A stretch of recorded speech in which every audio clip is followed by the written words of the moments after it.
Добрый день, уважаемые коллеги, друзья, фейсбукчане. Вот, к сожалению, сегодня такой день дождливый, но тем не менее работа, я смотрю, у всех кипит, продолжается. Мы обсуждаем что-то, пишем, говорим. Тема сегодня нашего с вами разговора — это информационная политика Министерства здравоохранения по обеспечению всех наших граждан такой достоверной, оперативной, своевременной информации по ситуации с пандемией коронавируса в Кыргызстане. Ну, сами понимаете, тема не очень такая, так скажем, сладкая, не очень такая прозрачная, потому что очень много, и с вашей стороны в том числе, очень много каких-то жалоб, замечаний и, спасибо, предложений Министерству здравоохранения в его работе. Сразу хочу всех успокоить и сказать, что на самом деле ситуация находится под контролем, даже если есть какие-то небольшие разногласия или, может быть, разночтения той информации, которая выходит из Министерства здравоохранения. Работают профессионалы во главе с министром здравоохранения. Вот не ради похвалы, но тем не менее я знаю этого человека очень давно, и он знает свою работу.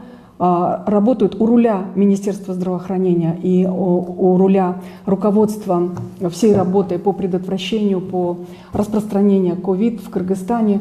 Это люди, которые много лет отпахали в таких службах, как Республиканский центр карантинных особо опасных инфекций, как там эпидемиологическая служба и многие другие. Это те люди, которые как раз-таки знают свою работу. Вопрос, конечно, в другом. Сами понимаете, что вот когда случается вот такой момент передачи власти, да, вот, например, одного лидера другому, да, и в условиях вот такой форс-мажорной ситуации, когда некогда остановиться, некогда, может быть, даже проанализировать вообще то, что было, то, что будет, все это делается на ходу, и, конечно, могут быть какие-то небольшие ошибки со стороны Министерства здравоохранения.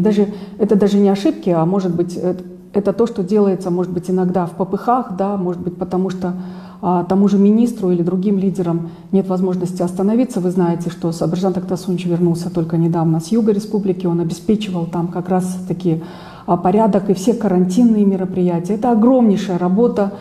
Надо понимать, что люди, они хоть в каких костюмах и в каких галстуках они ходят, в галстуках чиновников или там в галстуках предпринимателей, это люди, и, конечно, у них случаются, может быть, свои какие-то срывы, и бывает. Поэтому я сразу хочу просто перед вами извиниться, может быть, за ту информацию, которая выходит от нас, может быть, не всегда корректной, или, может быть, не всегда своевременно, или, может быть, с извинениями от нас, в принципе, чего не должно быть, потому что в целом мы должны как бы показывать собою и демонстрировать какую-то уверенность, утвердительность такую. Ну, на первых порах это получалось плохо. Я думаю, что ситуация сейчас выравнивается.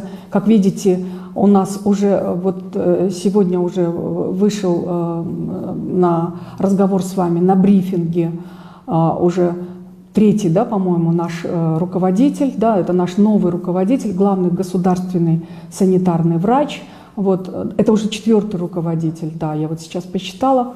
Поэтому, я думаю, мы будем работать над ошибками, над всеми теми замечаниями, о которых вы нам постоянно говорите, указываете, о которых все время говорите не только вы, но и медицинские работники. И, конечно, самая большая и самая главная наша боль сегодня — это наши медицинские работники, которые по каким-то причинам могут быть не услышаны, или, может быть, они слышны только благодаря вам, потому что вы об этом пишете, даете им свои площадки, где они могут высказаться о тех проблемах, которые есть в регионе.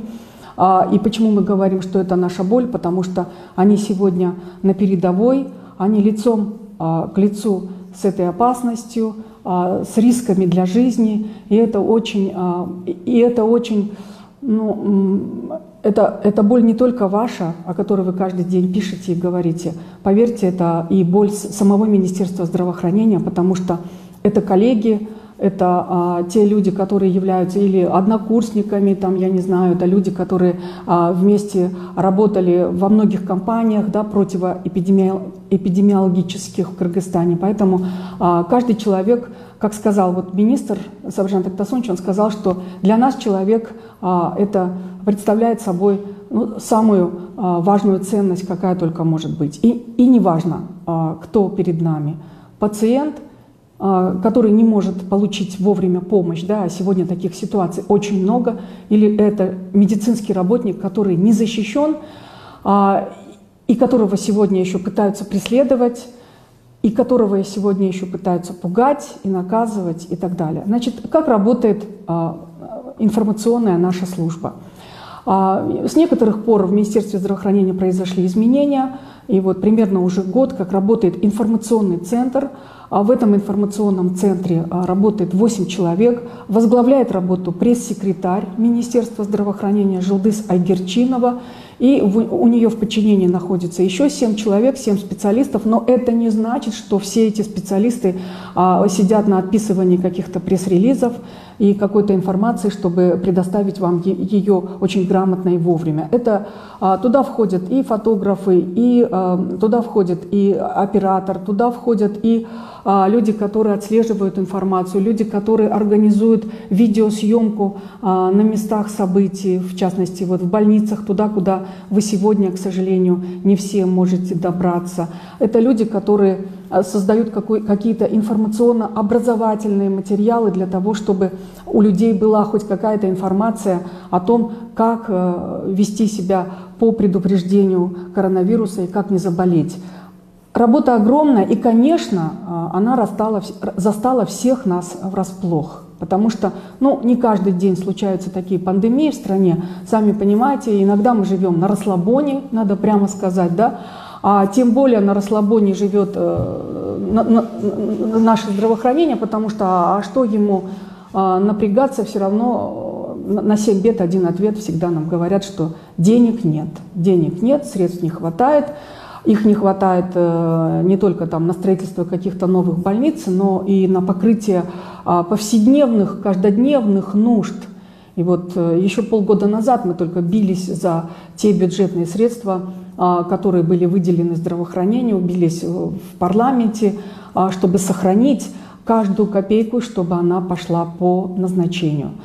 Сегодня, как видите, перед здравоохранением новые задачи, и в страну приходят средства новые для того, чтобы для начала хотя бы остановить эту пандемию. И в этой связи, вы знаете, сегодня я увидела таблицу, которая была размещена на сайте Айкипресс, в графике, да, каким образом идет у нас рост число инфицирования людей, граждан. Да, и вы знаете, где-то я для себя сделала такой прогноз, что может быть еще неделя, и мы на пике, потому что заметно, что мы приближаемся как раз к такому пиковому состоянию, и будем надеяться, что пандемия в Кыргызстане пойдет на спад, и нам удастся отследить и, так скажем, обезвредить, да, всех людей, которые были в контакте, которые сегодня с коронавирусом получают лечение и так далее. Итак, если вернемся опять к нашей работе, то как мы работаем? Значит, пресс-служба непосредственно работает с оперативным штабом, информационный центр. Вы знаете, что в Минздраве работает оперативный штаб. И этот штаб, он базируется в самом Министерстве здравоохранения. Там работает горячая линия, где круглосуточно вы можете получить ответы на все свои вопросы. Эти вопросы все записываются в дежурный журнал, и потом также составляется отчет по тому, как они были решены. Сразу вам скажу, если у вас есть под рукой ручка, запишите, пожалуйста, номера телефонов оперативного штаба Минздрава: 66 06 63, 66 06 63 и 66 02 11. Я сама была свидетелем, как работает горячая линия. Она не замолкает. Вопросы совершенно разного характера, от того, что там бабушке надо получить пенсию, до того, например, каким образом добраться до нужного лечебного учреждения, чтобы получить какую-то процедуру. Да?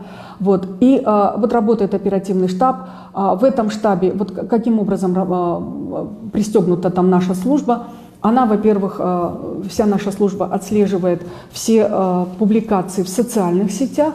Вот составляется определенный такой список, проводится мониторинг тех вопросов, которые в соцсетях звучат от вашего имени. И если вы заметили, то последние 3-4 дня практически все ваши вопросы, которые вы задаете, они звучат на брифинге. Здесь нет никакого отсеивания, просеивания этих вопросов. Мы настаиваем, чтобы звучали все вопросы и чтобы все они получили ответ из уст первых лиц Министерства здравоохранения. Все ваши вопросы передаются в рабочий штаб, там, где тоже стараются по мере возможности удовлетворить все запросы, которые у вас есть. Вот. Это что касается СММ-группы. Я вам сказала, что работает группа по созданию информационно-образовательных материалов. Есть группа, которая занимается горячей линией, есть группа, которая значит, занимается видеосъемкой и предоставляет эти возможности, чтобы вы имели возможности видеоинформации, размещает на своем портале. Есть тоже, если кому интересно, вы можете об этом поинтересоваться у пресс-секретаря, она вам скажет, как найти эти видеоданные. Вот. Плюс, конечно, каждого из вас мы считаем своими корреспондентами, потому что именно вы создаете, наверное, настроение дня, да, и мы как вот лакмусовая бумажка принимаем все эти ваши настроения и меняем цвет и меняем настрой в своей работе, и для нас это очень важно. Что важно на сегодняшний день? Что важно на сегодняшний день? Я уже говорила об этом, что это инфицированные медицинские работники. Сегодня просто эта тема взорвала Facebook, потому что их число уже вот, где-то примерно 7 десятков, да, составляет. Это достаточно много. И в этой связи просто я бы хотела сдержать, может быть, ваши какие-то панические настроения, потому что, если говорить о инфицировании медицинских работников, то они инфицированы во всем мире. Да? И вот я слышала такую страшную цифру, что, например, в Италии их 6 тысяч. Да? 6 тысяч, это большая цифра для нас. И 69 или там 7 десятков для нас, и если завтра будет больше для нас, каждый на вес золота, потому что наши специалисты — это самое главное наше богатство и наш капитал. Вот. И поэтому вот эта тема самая горячая. Самая горячая тема — это по-прежнему звучит тема нехватки или отсутствия, да, или, может быть, ненадлежащей спецификации, да, средств индивидуальной защиты, которые сегодня есть на местах. Да, потому что, например, какой-то фартук или халат 60-х годов — это не средство индивидуальной защиты в 21 веке, да, потому что все мы понимаем, что это просто какая-то профанация. Да. Маска тоже, ее недостаточно для защиты. Да. И вот пример, например, мы говорим с вами, поскольку открыто, откровенно, вот эпидемиологи, которые сегодня в инфекционной больнице получают лечение, да, хочу просто вот им передать огромный привет, салам, да, держитесь, наши уважаемые коллеги. Они как раз-таки и первыми работали с контактами, и одними из первых заболели, да, и сегодня получают это лечение. По какой причине? Потому что наверняка они знают, как пользоваться этими средствами индивидуальной защиты, но, возможно, их было не в нужном количестве, не в том количестве, в котором они нужны были, и может быть, даже не в том качестве. И это тоже может быть причиной вот того, что наши медицинские работники сегодня заражаются. Да? И вот я сказала об инфицировании медицинских работников, я говорю о средствах индивидуальной защиты. Вот мы сегодня говорим о том, что так много средств, вот средств много, да? Но группа, состоящая из членов оперативного штаба, да, вот по инфекционному контролю, она сформировала специальные спецификации прям по группам, вот что надо и какие средства это должны быть. Вот это должны быть такие маски, или это должны быть там обычные маски, которые сегодня продаются в аптеках по самой дешевой цене. Ведь это тоже очень важно. И очень важно, вот произойдет инфицирование или нет, и насколько эти средства они защищают и нас, и медицинских работников. Да? Еще очень больная тема. Вот вы говорите об этом, да, наши уважаемые медицинские коллеги, вы пишете, мы слышим вас, и это уже хорошо. И это и огромное спасибо, и большая благодарность за солидарность всем людям, всем гражданам, которые хотят вам помочь. Вы пишете, говорите об этом. И я просто понимаю, почему нам приходится об этом говорить. Когда человек уже вот начинает кричать о проблеме в социальных сетях? Когда? Когда его не слышат, может быть, в той же больнице. Когда его причисляют к какому-то, может быть, маленькому человеку, не считаются с его мнением. Когда, может быть, его запугивают, и он боится сказать правду. Вот именно в такой момент и происходит выплеск всех вот этих жалоб и всего этого, ну, как у нас говорят, что это негатив. А я считаю, что это негатив, если даже это негатив, то это конструктивный негатив, потому что люди говорят о своих проблемах, и спасибо им, потому что мы знаем, где эти проблемы есть, и мы стараемся их закрыть. И вот здесь вот, если говорить вот о вопросах, тоже здесь вот есть один из вопросов, который задали вы в Фейсбуке. Вот, я сейчас его найду. Почему врачей заставляют извиняться за то, что они говорят правду? Какие анализы на коронавирус сейчас самые точные? Здесь вот несколько вопросов. Ну, начну вот, например, с первого, да. Вот, почему врачей заставляют извиняться? Я тоже против этого.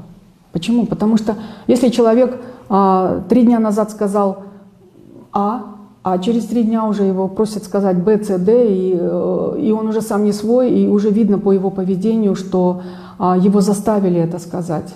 Это совершенно, я считаю, что несправедливый подход вот к решению таких задач. Я думаю, те люди, которые может быть, заинтересованы, чтобы все-таки ситуация изменилась к лучшему, они должны прислушаться вот к этим замечаниям и прекратить вот это преследование, потому что отслеживание фейковой, дезинформирующей информации, оно тоже должно проходить дифференцированно, да, и должен быть здесь какой-то дифференцированный подход.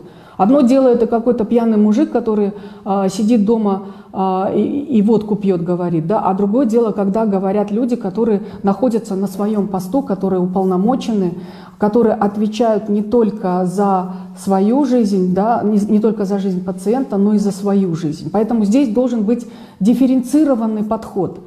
Вот. И чтобы не занимать время, я все-таки буду отвечать на те вопросы, которые есть. Может быть, еще появятся новые. И вот я продолжаю отвечать на вопросы. Вот здесь вот 3 вопроса сразу от одного комментатора в Фейсбуке.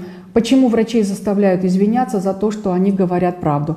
Механизм здесь очень простой. Еще раз вернемся к этому вопросу, да, что вот кто-то что-то сказал, да, у кого-то, значит, работа помогать пациентам, у кого-то работа писать о том, как помогают, а у других работа отслеживать, например, тех, кто выражает свое недовольство, и тоже показывать таким образом работу свою, сколько там, например, вот таких вот антивыступлений, там, например, они запишут на сегодняшний день. Да? Ну, это, конечно, сами понимаете, что это непрофессиональный подход, и сегодня, по-моему, с этим все согласятся. Вот заставляют, потому что думают, что это правильный вот такой вот правильный такой вот выход, да, что если врач скажет, если он вчера сказал, что у него нет средств, а сегодня он скажет, что средства есть, что ему все поверят. Ну, в каком веке, ребята, живем? Конечно, это совершенно неправильный подход. Какие анализы на коронавирус сейчас самые точные? Ну, неоднократно об этом на брифинге говорят, что самые точные анализы – это ПЦР-тесты. Вот надо сказать, что я сама тоже вчера прошла такое ПЦР-тестирование. Вот.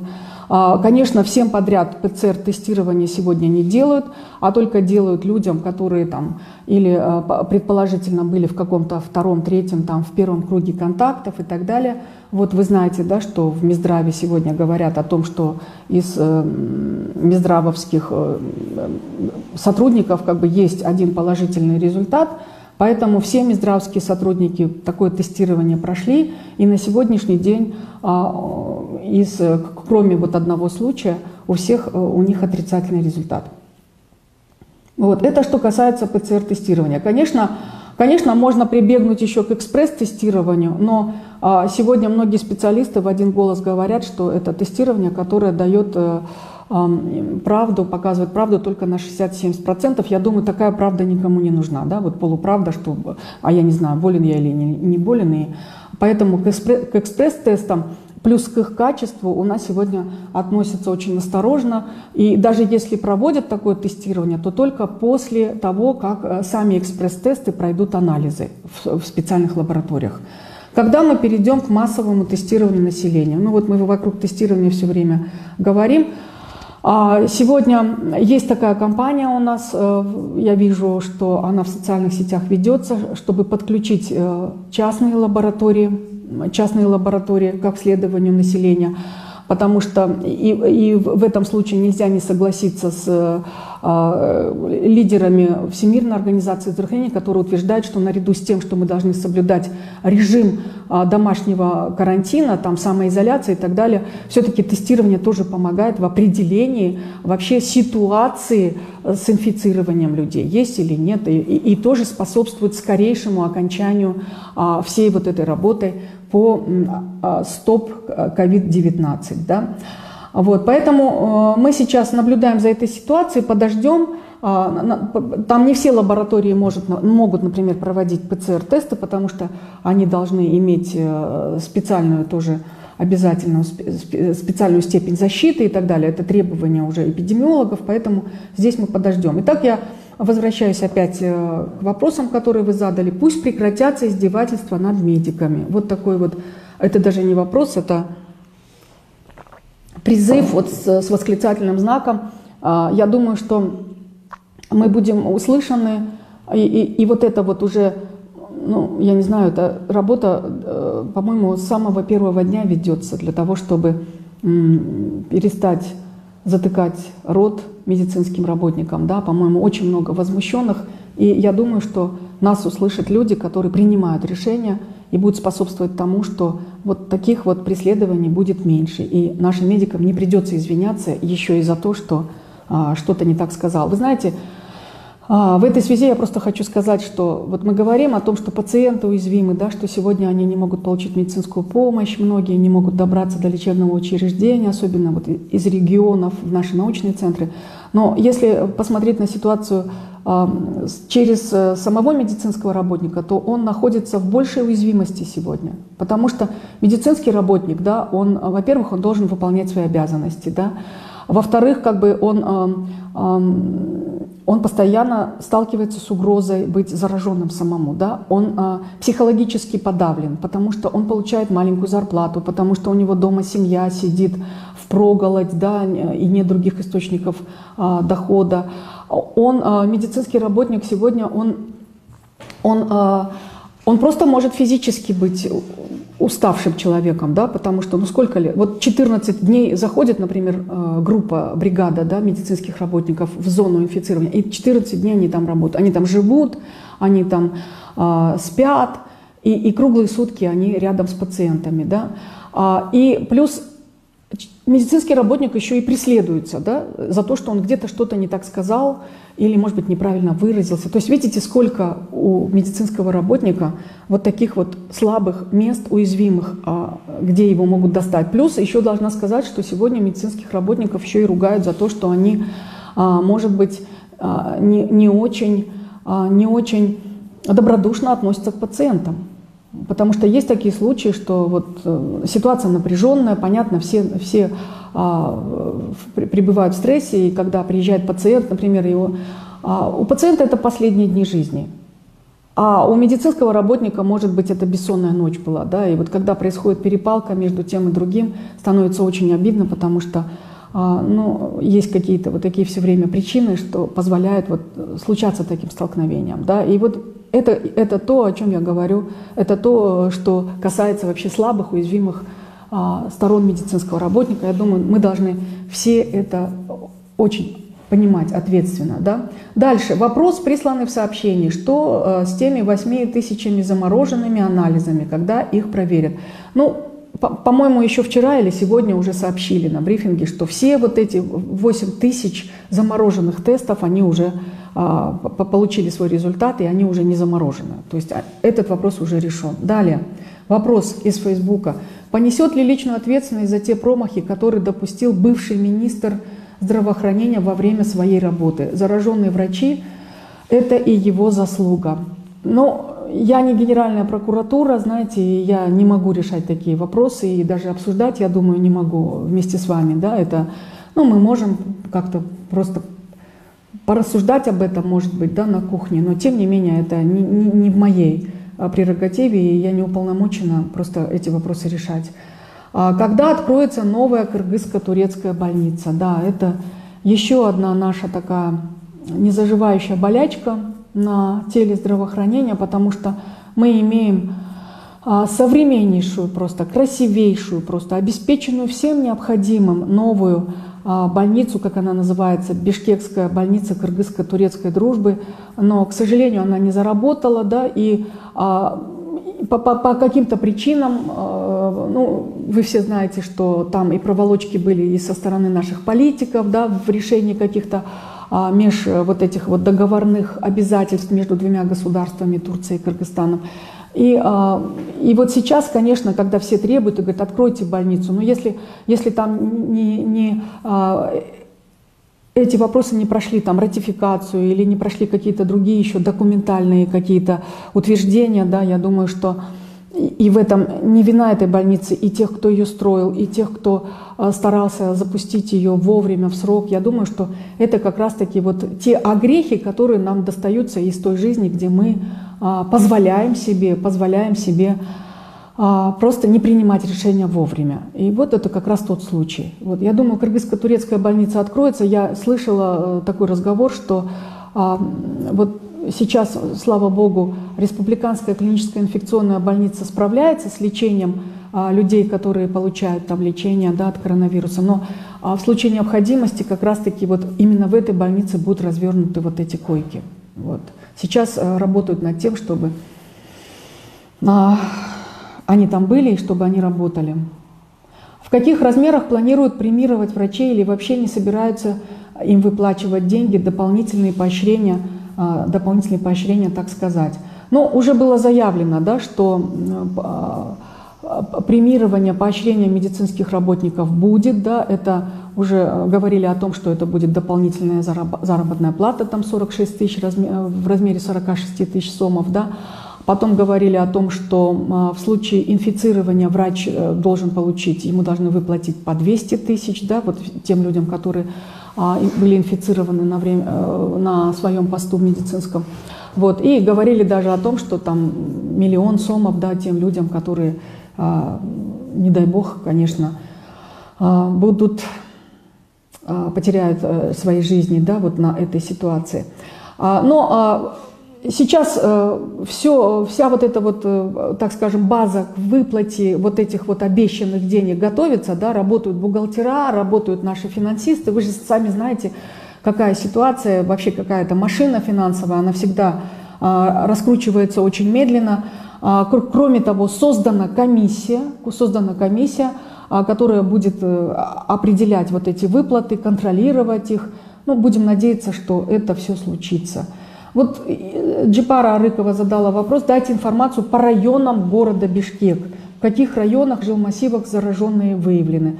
Ну, вы знаете, я сейчас не имею такой информации под рукой, не могу вам ответить, честно скажу. Вот очень часто вы просите, чтобы мы разложили эту информацию более детально. Не всегда это получается, потому что в любом случае, чтобы вам не наврать и чтобы информация потом не читалась из разных источников, все-таки ее надо уточнять. Это самый верный и самый правильный путь. Вот. Мы, во всяком случае, стремимся к этому, хотя, может быть, не всегда получается это так, как вам хочется. Вот. И мне очень нравится в этом плане подход Министерства здравоохранения. Даже если он что-то соврал, да, или сказал, может быть, не точно, да, и, может быть, в попыхах это получилось, а может быть, просто из-за какого-то определенного человеческого обычного волнения. Мне нравится такой подход.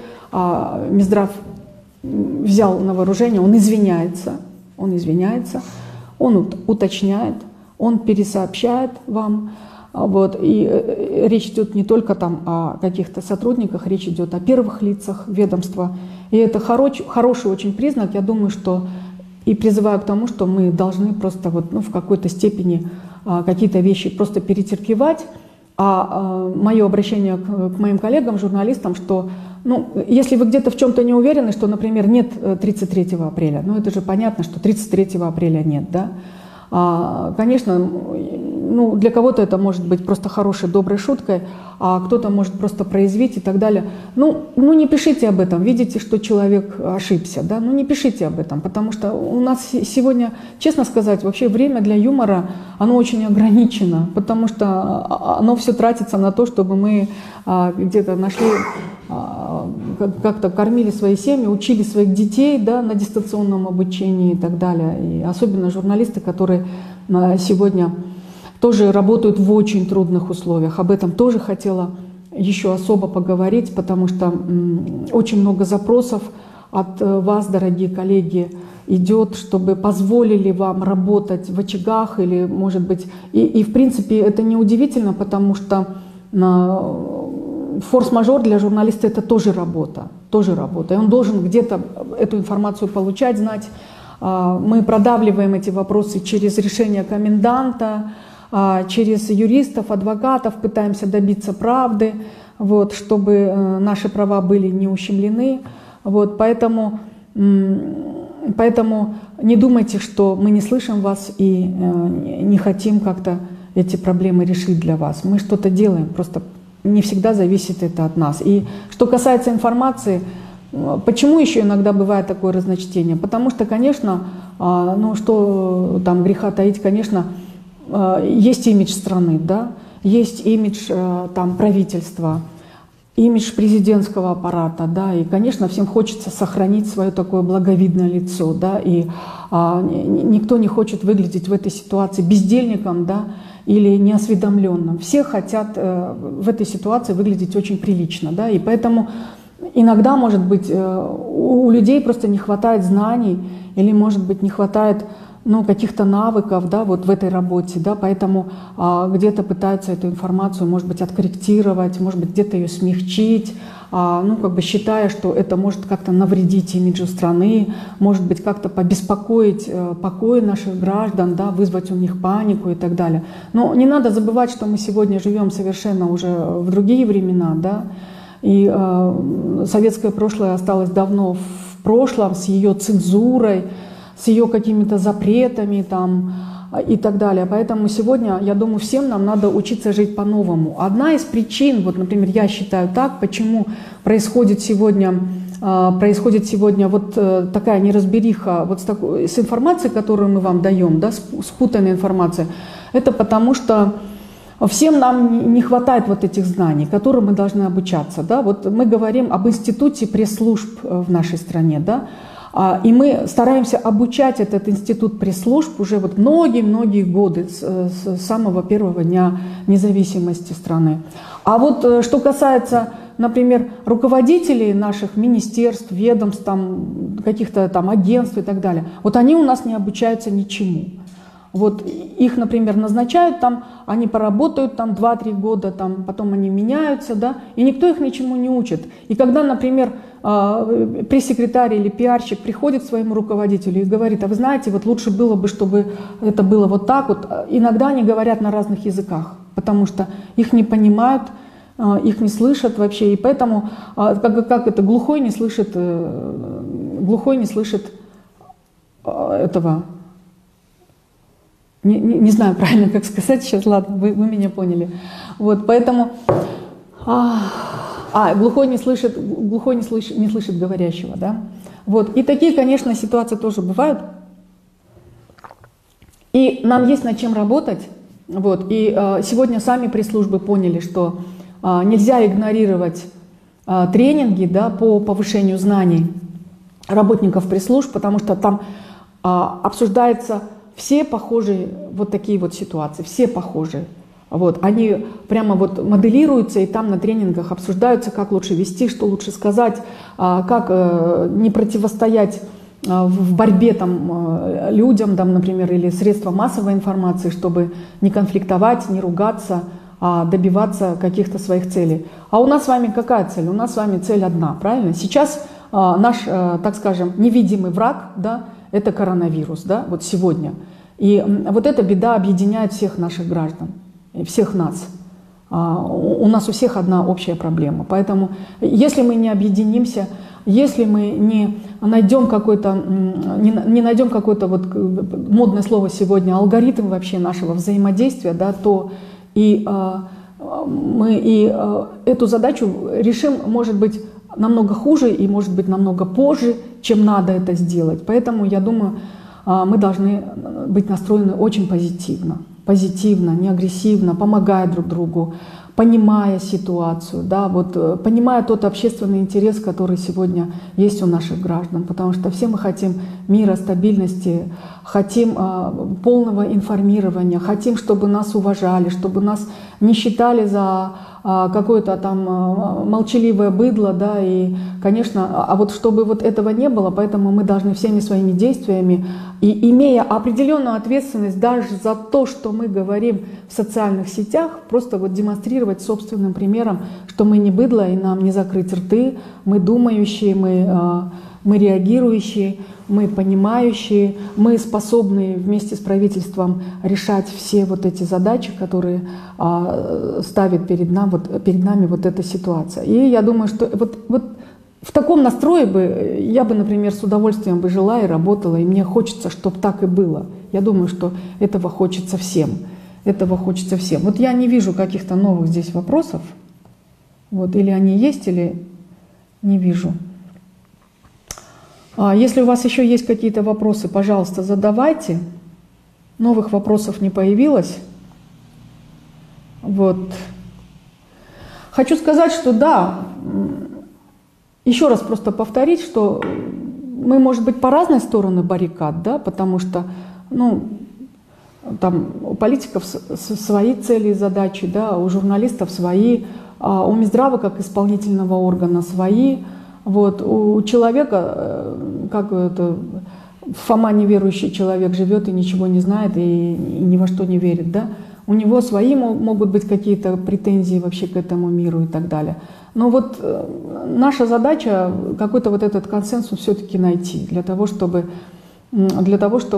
просто дать людям вот эту уверенность и надежду, что это все закончится, что мы в лето выйдем уже без коронавируса, да, вот, и вернемся в свой привычный образ жизни. Я желаю всем здоровья желаю, прежде всего. И желаю просто такого нормального, хорошего, рабочего, позитивного духа. Мы победим. Мы победим. Я желаю, чтобы этот призыв, чтобы он сбылся для всех.